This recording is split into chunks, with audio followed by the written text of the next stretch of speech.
Okay, good afternoon, ladies and gentlemen.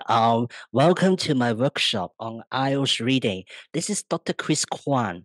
I've just graduated from Hong Kong U, and I did research into applied linguistics. I'm particularly interested in discourse analysis and pragmatics, or language education in general. So I will be thank you. I thank the Language Center for inviting me to deliver another IELTS workshop, this time on IELTS reading. 2 weeks ago, I conducted a workshop on IELTS listening. This time is reading. And starting from next week, I will talk about writing. I'll have 3 workshops on writing, and then 1 workshop on speaking, and the last workshop on grammar. So if you're interested in my workshops, you can come and you can register, and we can practice IELTS writing, speaking, or grammar together. For today's workshop, I have 2 intended learning outcomes for you to achieve. I hope that by the end of this workshop, you should be able to, number 1, identify the core reading skills necessary for the IELTS test. I will go through the 3 reading skills during the workshop. Another intended learning outcome is for you to apply the 3 reading skills that we have covered in the workshop into different reading practices. I will give you the reading practices together with the reading passages later in the workshop. So altogether, I hope that by the end of this workshop, you will have achieved these 2 intended learning outcomes. Just to show you what I intend to do for today's workshop, I will begin by giving you some background information about IELTS reading, like the test format.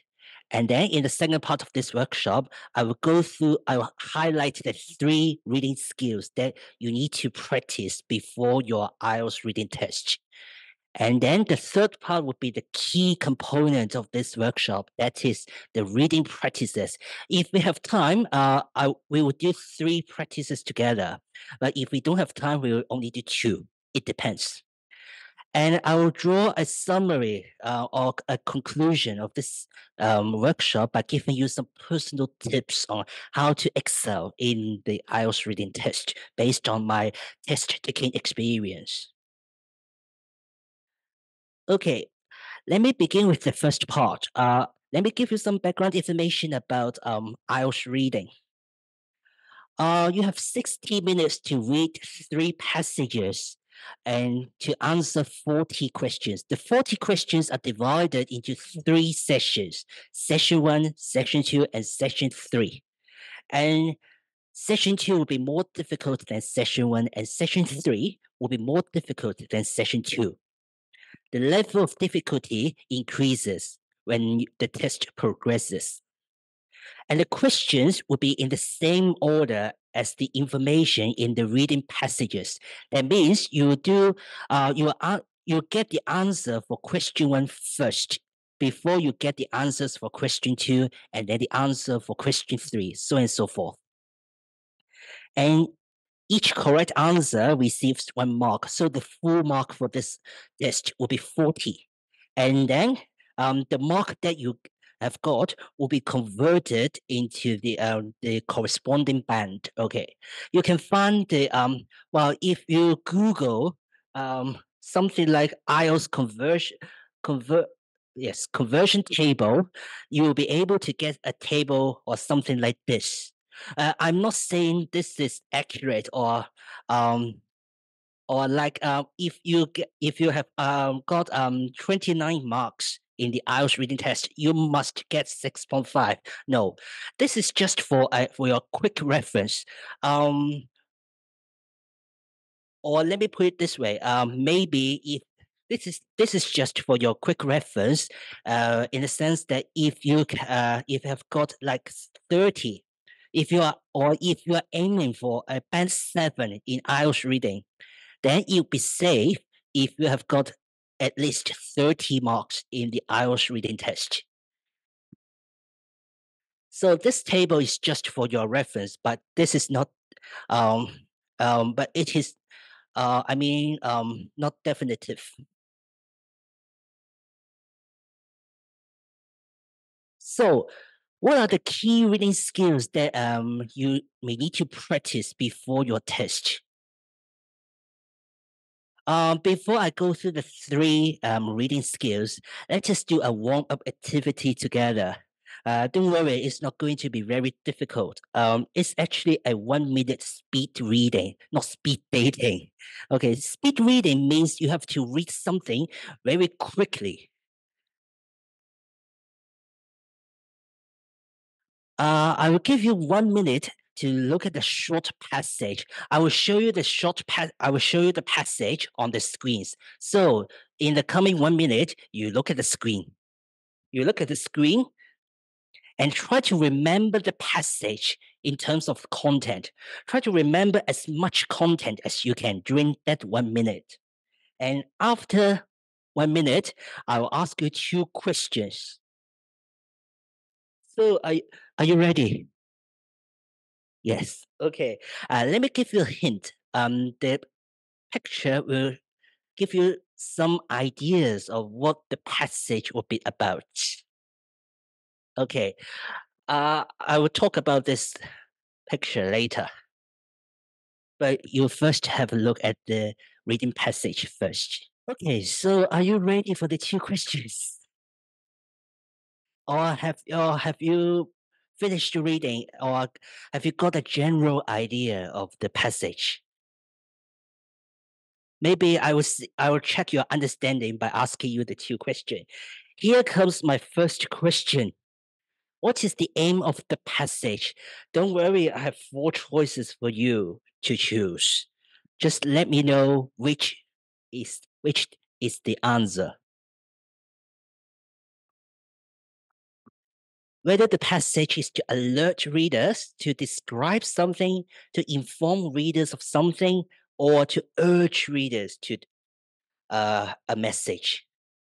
Which one do you think is the answer? So one student thinks it's the answer should be C because the passage contains some some some ideas about which words will be used to refer to dragon in different regions. Am I right?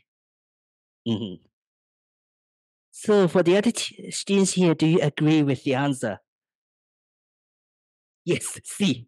C. I hope I'm not disappointing you, but the answer is actually not C. It should be D, to urge readers to appreciate the diversity of language.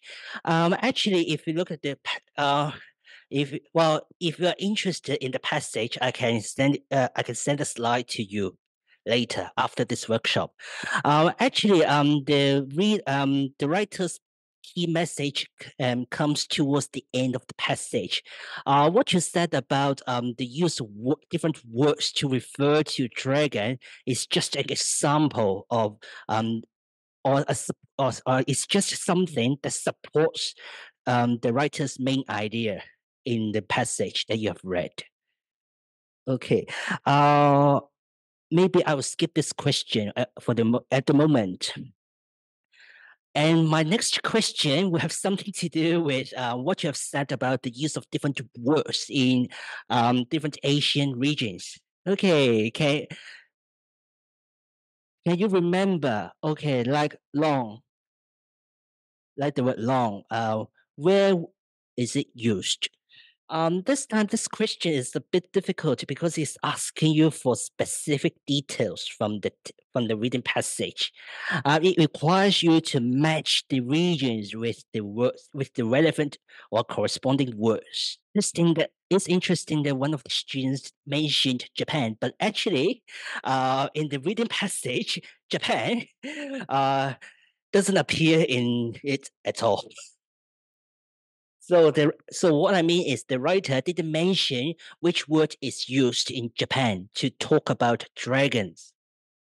One student actually commented that long is also used in Singapore, but actually this is not mentioned in the reading passage that I've shown you. Although I agree with your opinion. Actually, it's just a reminder that in the reading test, it would be good to stick to the information on information provided in the reading passages, even though you may have some background knowledge about the topic. So what I mean is, everything, each answer should come from the reading passage, not from your own knowledge. So it's okay if you can't get the answers correct. I'm using this warm-up activity in order to illustrate two key reading skills. I'm going to show you the reading skills that I would like you to practice now. Okay, for question one, if you remember, for question one, I asked you what the aim of the passage is, right? I was asking you to exercise your skimming skill. What do I mean by skimming skill? That means you read the passage very, very quickly. Okay, you just have a quick look at the passage. But the key is you don't have to read every single word. Don't read every single word. Just have a look very quickly. But you may ask a question, what should I look at when I'm using skimming skills? Look at the title. Usually, the reading passages in IELTS do have a title unless there is one question asking you to supply a title. So what I mean is, if you have got a reading passage that doesn't contain a title, then it is very likely that there will be one question asking you to supply a title in the form of multiple choices. But usually, the reading passages in the IELTS test do have a title. Okay, you look at the title will tell you what the passage is about. And if there are headings, it will be useful to look at the headings too, because the headings will tell you what each section of the text is about. Okay, the title and headings are keywords. Keywords are words that repeated quite a number of times or that are repeated very often in the text. So having a look at keywords will also help you have a general idea of what the text is about. Topic sentences. After reading the title, the headings, it would be good to have a very quick look at the of individual paragraphs. But again, you don't read every single word for each paragraph. You only read the topic sentences. You know what we mean by topic sentences? The very first sentence of each paragraph. The topics, like writing, actually the topic sentence will give you an idea of what the paragraph is about. So it will be useful to look at the topic sentence of each paragraph in order to gain a general idea of the text as a whole. So that's what I mean by skimming. You read the text very quickly in order to get a general idea, but don't look at every single word. Another skill that I'm going to show you, or you are going to practice, is scanning. Scanning is a bit from skimming, although scanning is also about reading the text very quickly. Scanning will have something to do with the search for specific information, like what you did in question 2 during the warm-up activity. Remember in question 2, I asked you to locate or to match different words with their regions of use, right? So the question is actually an example of scanning. You read the text very quickly. Again, don't look at every single word. You read the text very quickly in order to search the text for specific information. Usually, you can make use of some visual aids. visual aids, visual aids. Visual aids are words that stand out from the text that you can spot out very easily. Like names, because names are usually the first letter of a name is usually capitalized.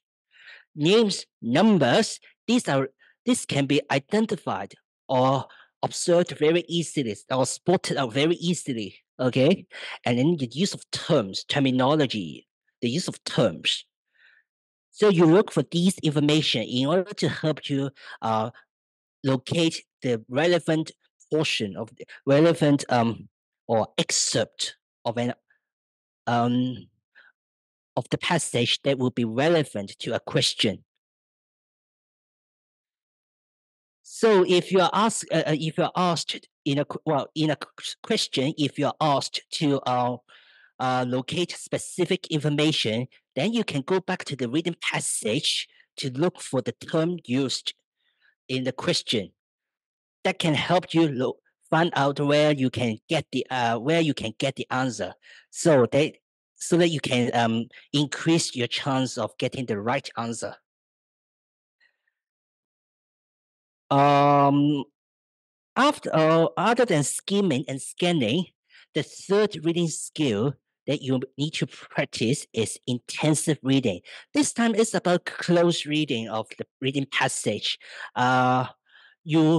This time you do have to read every single word, but not every single word of the passage, just every single word of the selected excerpt.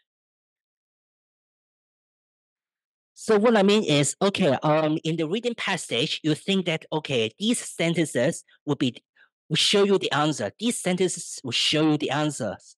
Then you read every single word in these sentences very carefully in order to determine the answer to a particular question. So altogether, we have three key reading skills: skimming, scanning, and intensive reading. And we are going to apply them in today's workshop. So have you got all the answers? Have you written all these on your handout? Okay, good.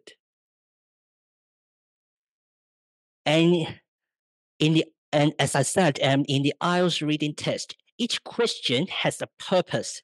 It assesses your ability to use at least one of these skills. Sometimes a question like question 1 in the warm-up activity will only require you to use skimming, but sometimes you will have to use scanning and intensive reading skills in order to answer a question.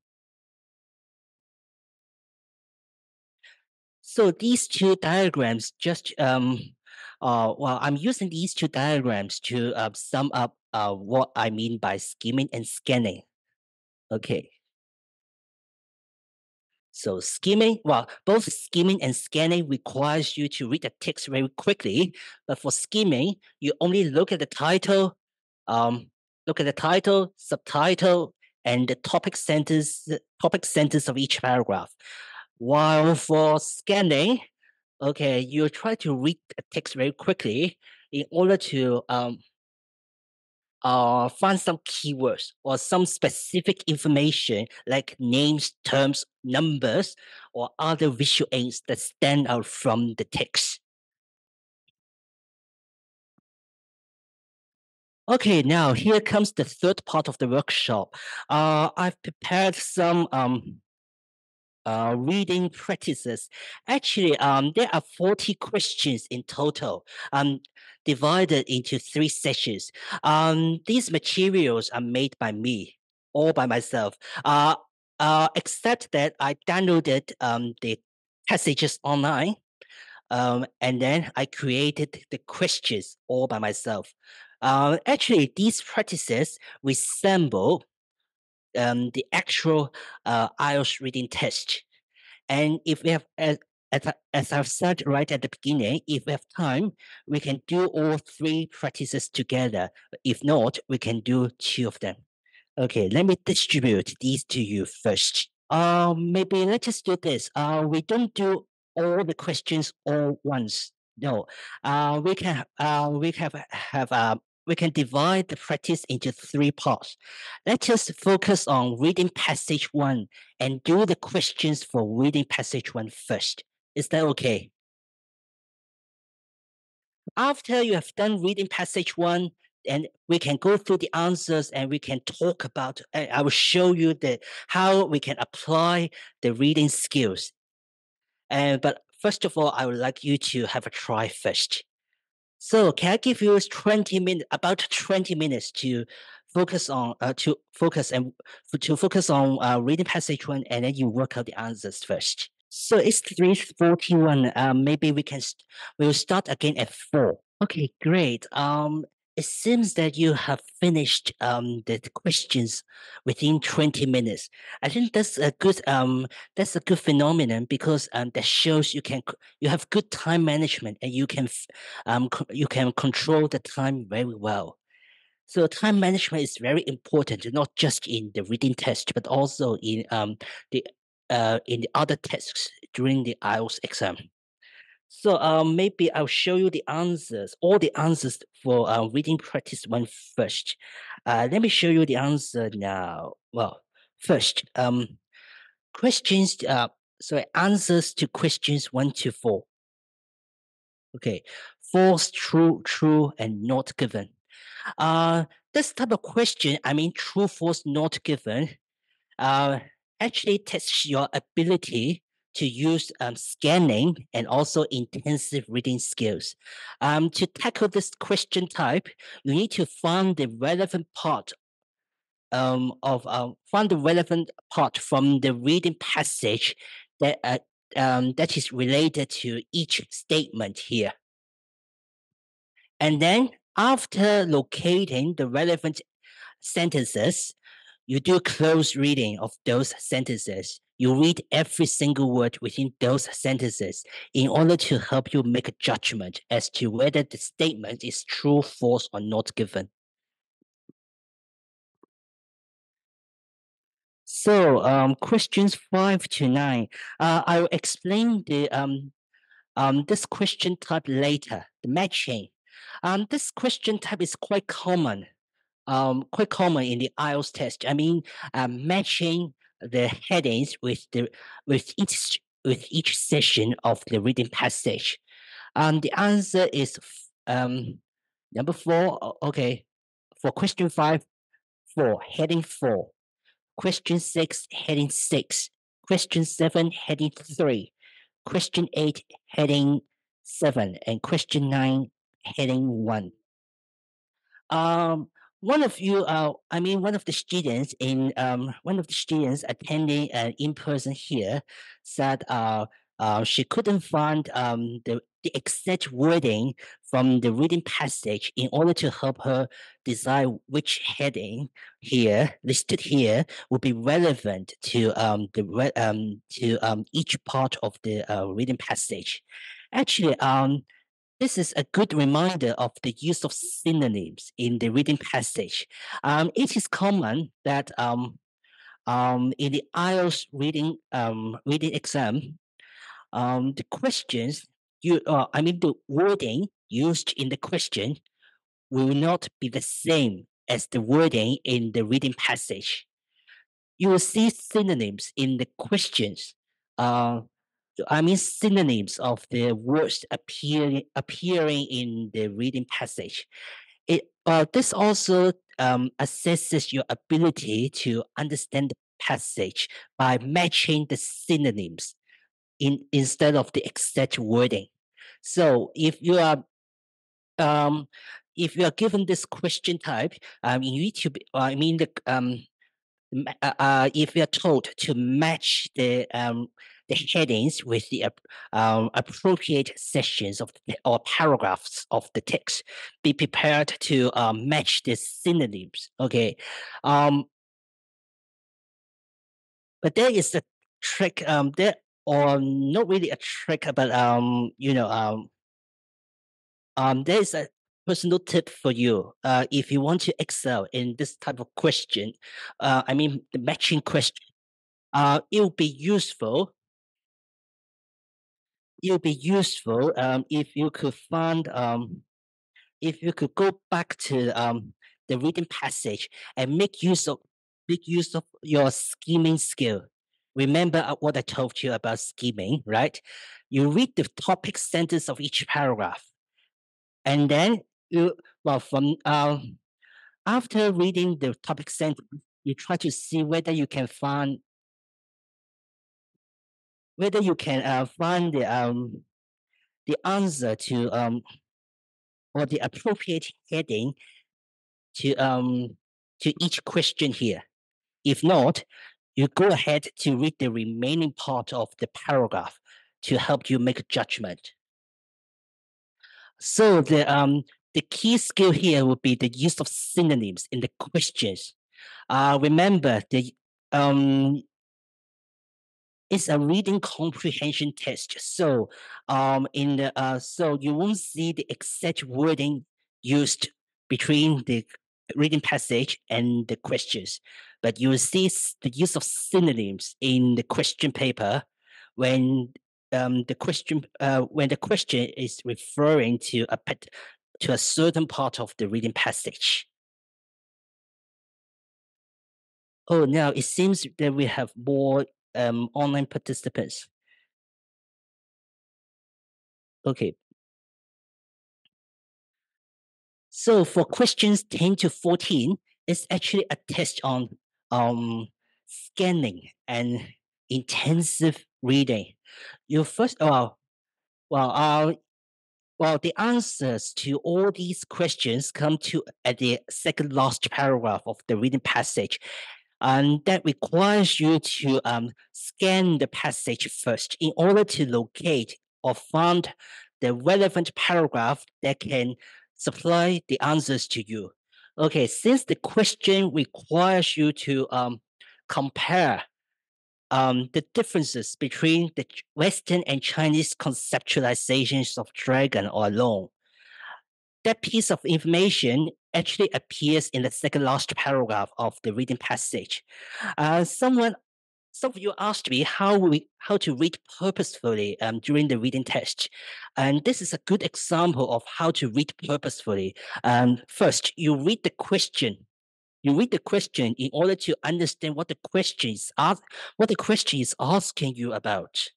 Okay, this question is asking you to find words to compare, find words from the passage in order to compare the Western dragon and the Chinese long.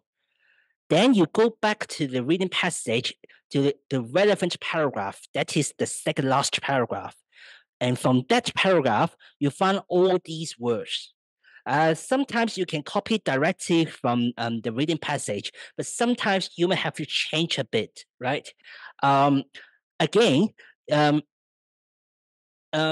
well, what I mean by changing a word a bit is that sometimes you need to look at the gap to see whether you need to fill in, for example, like a noun, an adjective, or a verb. Let me take question 14 as an example. Here, it requires you to supply a noun, right? Because if you look at this is actually a parallel structure, right? The noun coming after the answer is, the gap coming after the answer, coming before the answer. No, maybe. Okay, sorry, let me put it this way. The gap after, this is the gap, right? The noun, the word after this gap is a noun. So you can expect to find a noun to be the answer for question 14. So if you go back to the reading passage, it actually uses the word friendly, Friendly. So that's why you need to change friendly, which is an adjective, to a noun, which should be friendliness, because the word after friendliness is a noun. So that's a bit about grammar, right? Sometimes in the IELTS test, you do have to make sure that your answers are also grammatically correct as well. But for this question type, this gap, or to be more precise, this gap filling question type, it requires you to go back to the passage and find specific information. So this type of question assesses your ability to use scanning and intensive reading.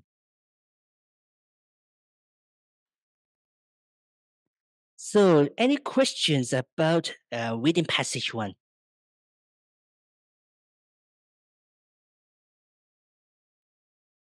Sorry. If not, can we move on to reading practice two? Meanwhile, I would like to give you 20 minutes to try out reading passage two. And meanwhile, if you want to have a break or like if you want to have a toilet break, something like a toilet break, feel free to do so. And we can I will give you again 20 minutes and you can finish reading passage two.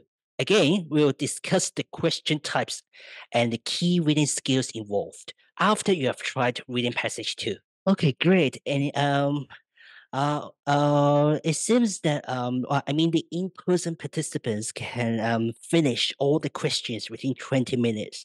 One of the students here asked me to explain questions 25 to 26, and I will talk about that later. But first of all, let me show you the answers first. Okay. Uh, Bear with me for a few seconds. Okay, for questions 15 and 16, the answer would be B and E. And this is a typical multiple choice question. Okay, in the sense that you are given a number of possible reasons for language change. The trick here is that they all seem to be correct. They all seem to make sense to you.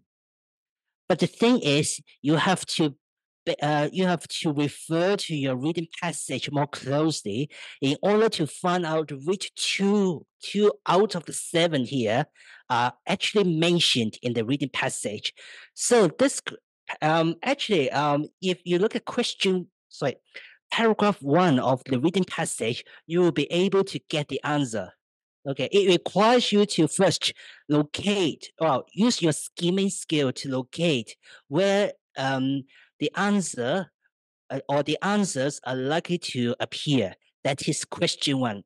Okay, after making use of this skimming skill, you use your scanning skill to find out the reason, to identify the reasons they are actually mentioned by the writer. So the answer should be B and E. And again, don't expect to see the exact wording in the reading passage. Here, in the real IELTS test, you'll be told to understand these sentences first before you go back to the reading passage to find out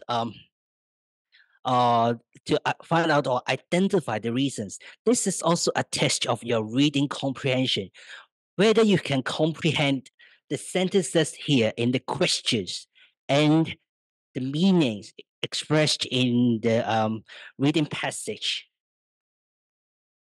So expect to see synonyms, but not the exact wordings used in the passage. Okay, great to see responses from Zoomers. Okay,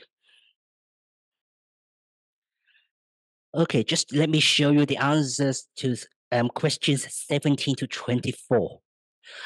This time you can copy all the words from the reading passage, and maybe that's the reason why some of you feel that actually this reading passage two is easier than reading practice one. While in the real reading test usually session two, reading passage two will be more difficult than reading passage one. But anyway, this is just a practice. I'm using this practice to try to show you different question types appearing in the IELTS reading test. Here you can maybe you'll be puzzled by the word attributed to, which I've highlighted here.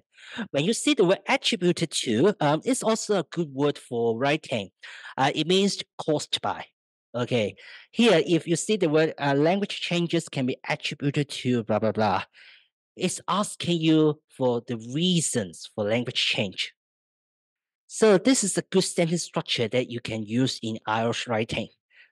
And if you if you refer to the reading passage more closely, there are three reasons mentioned by language changes, which have been summarized here.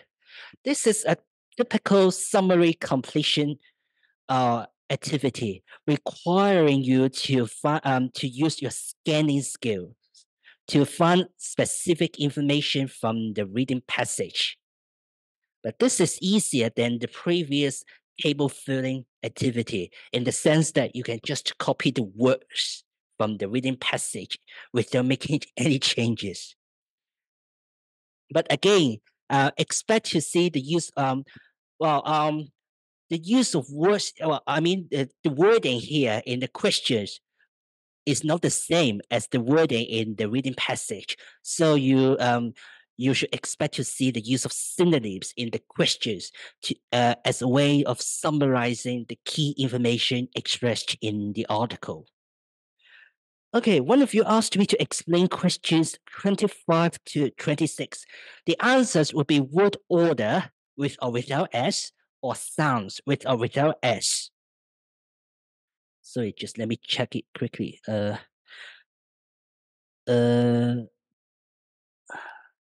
Professor, one student is asking whether this session associates directly to my attended school.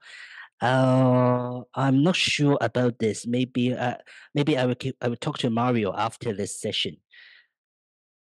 But let me explain to you how we can get the answer. Let me show you the reading passage. Actually, it's not difficult to get these two answers. But there is a tip that I can share with you. If you look at the reading passage here, in the last two paragraphs, if you look at the topic sentence of each of the two paragraphs, then you can get the answer. So this question is testing your scanning skill. Okay, your skimming skill. Skimming. In the previous paragraphs, the writer actually talks about the creation of new words. But starting from this paragraph, the writer talks about word order. So this is reflected in the topic sentence. Word order also changes. And again, if you look at the next paragraph, the sounds of a language change over time too. The topic sentence also gives you the answer. That is sounds, right? So if you make good use of your skimming skill, you should be able to get these two answers very quickly without having the need to read every single word in these two paragraphs. That would be too time consuming. So my tip is to again make good use of your skimming skill in order to find out the answer to these two two questions 25 and 26. So I actually have one more reading passage.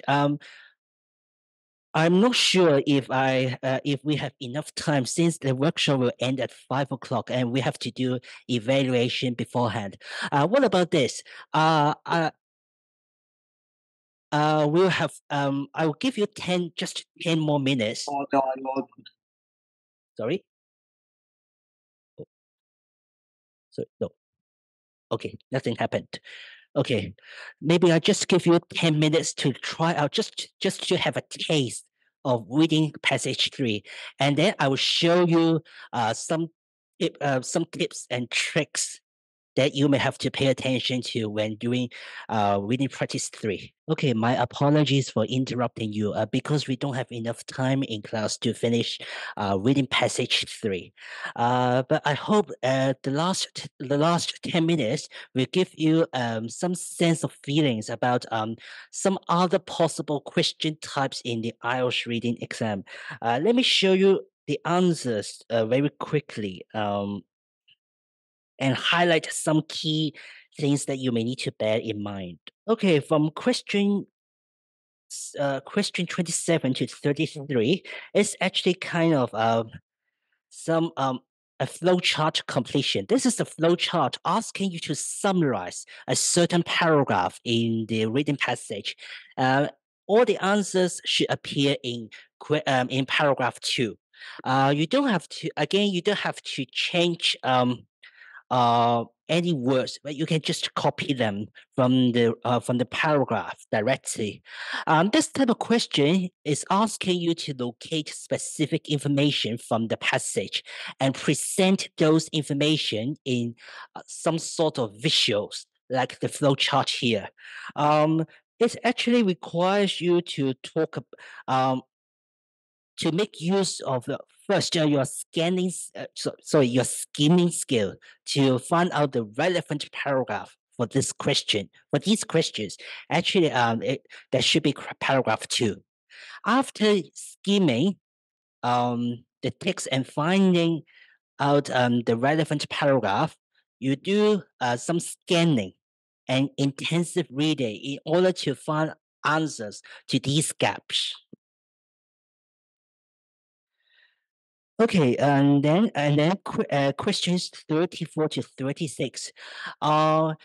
It's another matching activity asking you to match the reasons listed here to explain why a certain word has been created. It requires you to do some sort of scanning and intensive reading. First, what you have to do is to scan where these words appear in the reading passages, and then you read this few sentences that surround these words in order to find out the reasons for their creations. So that's what I mean by making use of scanning and intensive reading. You scan the passage for these words, and then you do close readings of the sentences surrounding these words in order to find out the best answers to these questions. And then 37 to 40. Again, this is another example of a summary completion, but it is different from the summary completion in the previous activity in the sense that the choices are given here. Actually, you only have to use 4 of them, but here, the purpose of including 7, a total of 7 choices, is to distract you, right? Some of the answers are obviously irrelevant and not needed. So you have to, this question type also requires you to understand the relevant part of the passage. So again, you have to make use of your scanning skill in order to in order to find out the answers to these questions. What I would do if I were you, I would identify some keywords appearing in the summary. Okay, like 37. I would think the word norm would be the keyword, would be a keyword that I need to pay attention to in the reading passage. Then I go back to the reading passage to see. Okay, sorry for the interruption. Okay, I was talking about question 37, norm, right? I will go back to the reading passage to find a word that is similar to the word norm in order to identify the answer to question 37. Okay, so that's all what I would like to remind you about reading practice 3. Because of the time limit, just let me recap very quickly. On your handout page 5, you'll see a list of 3 suggested post-workshop activity. The first one is actually a video clip that summarizes the key reading skills that you may need to pay attention to during the IELTS reading test. I will encourage you to watch this video clip at home. Okay, just let me quickly share my 3 personal tips. Number one, as I've repeated quite frequently in the workshop, it will be good for you to practice skimming, scanning, and intensive reading because these three these three skills are very useful, and the IELTS reading test actually revolves around the three key reading skills. Okay, number two, with the passage with a question in mind, you have to do purposeful reading. Purposeful reading. One of you asked me before the workshop how to read purposefully. That is, you read the question first, and then you have a better idea of what to search, what to look for, or what to look for during the reading. So that can give you a better idea of uh, what pieces of information you have to or you have what pieces of information you have to locate in the text. Then you can read purposefully and answer the question by giving relevant answers. And my last tip here is be prepared to see synonyms in the question. As I've said, don't expect to see exact wording used in the question paper. Expect to see the use of synonyms in the question paper that as a way of summarizing the key information presented in the reading passages. Okay, just to recap, we have two intended learning outcomes. Number one, the identification of the three key reading skills. And number two, I hope that from the three reading practices, you were able to apply the three key reading skills into the IELTS reading test. Okay, just to let you know, I have another workshop next Wednesday on writing. It's about idea elaborations. If you have time, I do encourage you to come and we can discuss more in depth how we can write more well elaborated pieces of writing. Okay, so time for evaluation.